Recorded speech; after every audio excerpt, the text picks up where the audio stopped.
여러분은 혹시 지금의 서울대학교가 일제강점기에 어떤 이름으로 불렸는지 알고 계시나요? 바로 경성제국대학이었습니다.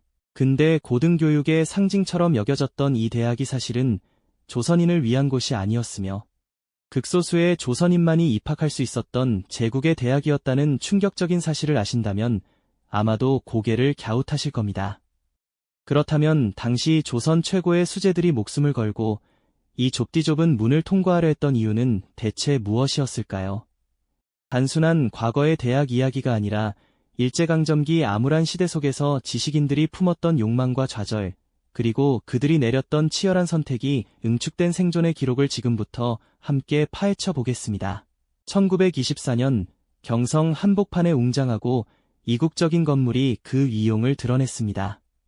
바로 경성제국대학의 본관이었죠. 당시 조선 땅에서 가장 높은 학문의 전당으로 불리며 그야말로 빛나는 존재감을 과시했습니다. 유럽의 고딕 양식을 연상시키는 붉은 벽돌 건물과 고풍스러운 정문은 서구 문명의 첨단을 상징하는 듯 보였어요. 하지만 이 화려한 외관 뒤에는 어두운 그림자가 드리워져 있었습니다. 경성제국대학은 일본 제국주의의 식민 통치 이념을 공고히 하고 일본 본토의 인재들을 키워내기 위한 전초기지로서 기능했던 것이죠. 겉으로는 근대 고등교육의 상징이었지만 그 속내는 철저히 제국의 이익을 위한 것이었습니다. 조선 총독부가 내세운 교육정책의 핵심은 조선인들에게는 초등교육만을 제공하고 고등교육의 기회는 극도로 제한하는 것이었죠. 그런 상황에서 경성제국대학은 조선 교육 시스템 내에서 독보적인 위상을 차지하고 있었지만 동시에 가장 큰 차별적 구조를 내포하고 있었습니다. 정문을 오가는 학생들의 면면을 살펴보면 그 실체를 더욱 명확히 알 수 있습니다. 당당하게 발걸음을 옮기는 대부분의 학생들은 일본인이었고 그 사이에서 어딘가 위축된 듯 보이는 소수의 조선인 학생들은 마치 이방인처럼 느껴졌을 겁니다. 근대 학문의 빛을 품고 있었지만 그 빛은 철저히 일본인들을 향해 있었고 조선인들에게는 그림자만 드리웠던 셈이죠. 이곳은 일본인 엘리트 양성을 위한 곳이었고 조선인들에게는 그저 상징적인 존재에 불과했습니다. 사실 조선인 학생의 비율은 전체 정원의 20에서 30%를 넘지 않았고 심지어 특정 학과에서는 조선인 입학을 아예 허용하지 않거나 극히 제한하는 정책을 펼치기도 했습니다. 이러한 구조적인 차별 속에서 경성제국대학은 조선인들에게는 그저 그림의 떡과 같은 존재였을까요? 아니요, 오히려 그 반대였습니다. 제국의 엄격한 통제 속에서도 조선의 수재들은 이 대학의 문을 두드리기 위해 피나는 노력을 기울였습니다. 바로 입시전쟁의 서막이었습니다. 경성제국대학의 입학 정원은 애초에 조선인에게 극도로 제한적이었습니다. 소수정예 정책이라는 명목 아래 조선인에게는 바늘 구멍보다 좁은 문만 허락되었던 것이죠. 그 결과 입학 경쟁률은 상상을 초월했습니다. 당시 신문 기사들을 보면 경성제국대학 입시가 얼마나 뜨거웠는지 여실히 드러납니다. 경이로운 경쟁률, 천재들의 혈투와 같은 문구들이 지면을 장식했죠. 100대 1은 예사였고 인기 학과의 경우 수백 대 1을 넘나드는 경쟁률을 기록하기도 했습니다.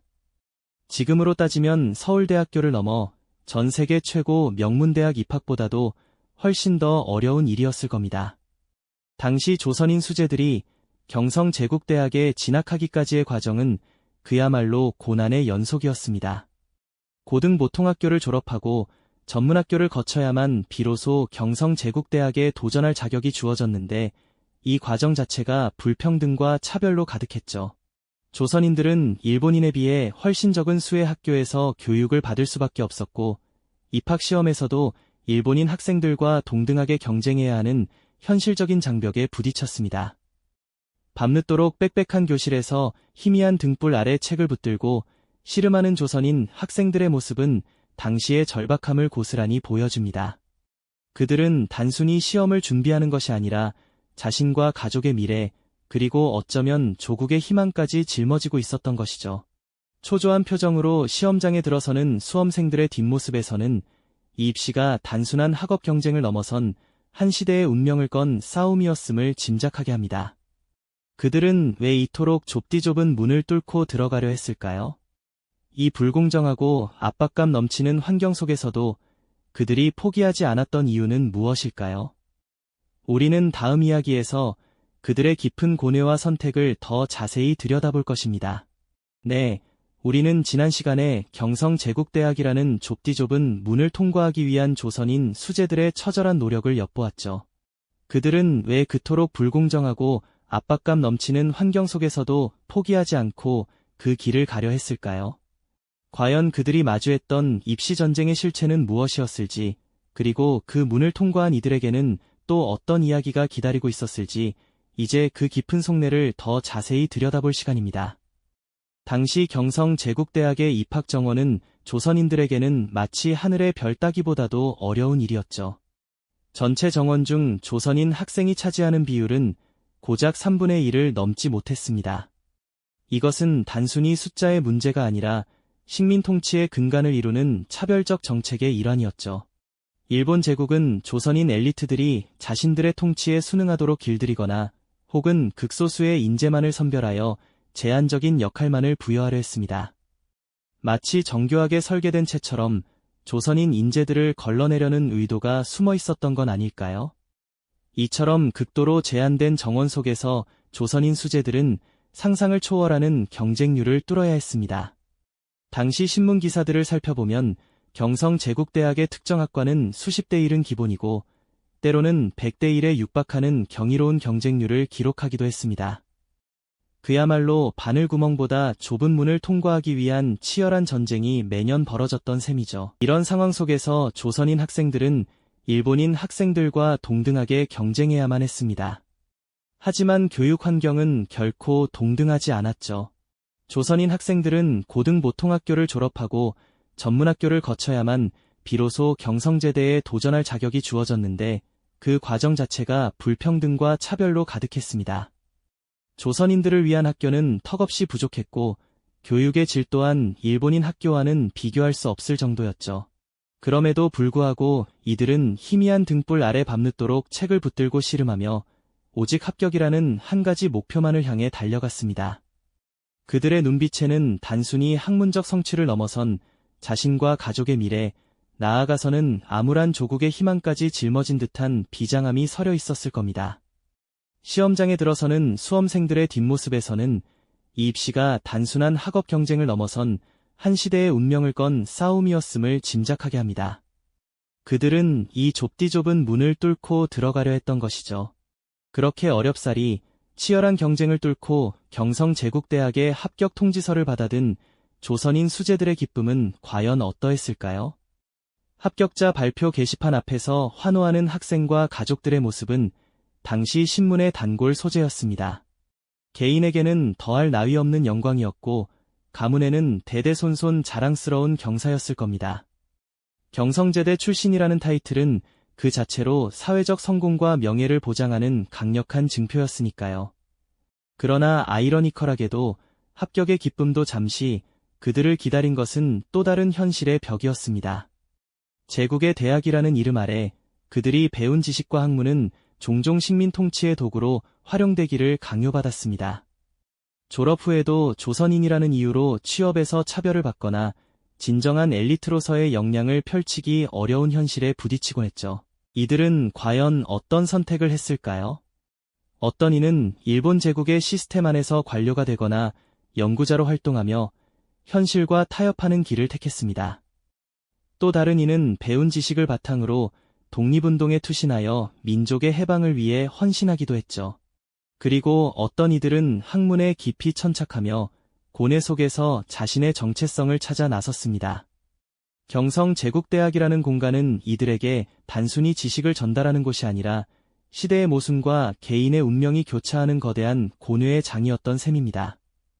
웅장하고 이국적인 경성제대 본관 건물 아래 일본인 학생들과 위축된 조선인 학생들의 대비가 극명했던 그곳에서 조선인 엘리트들은 끊임없이 질문을 던졌을 겁니다. 나는 누구인가, 그리고 무엇을 위해 배워야 하는가 하고 말이죠. 그들의 졸업식 풍경을 상상해보면 일본인 총장의 축사 아래 선 조선인 졸업생들의 표정에서는 희망과 좌절, 자부심과 회의감이 복합적으로 뒤섞여 있었을 것이라는 생각이 듭니다. 이처럼 경성제국대학은 빛과 그림자가 공존하는 복잡한 공간이었고 그곳을 거쳐간 지성인들의 삶 또한 다채로운 궤적을 그리며 우리 역사에 깊은 발자취를 남겼습니다. 그들의 고뇌와 선택은 과연 어떤 의미로 오늘날 우리에게 다가올까요? 우리는 다음 이야기에서 또 다른 역사의 미스터리를 파헤쳐 볼 것입니다.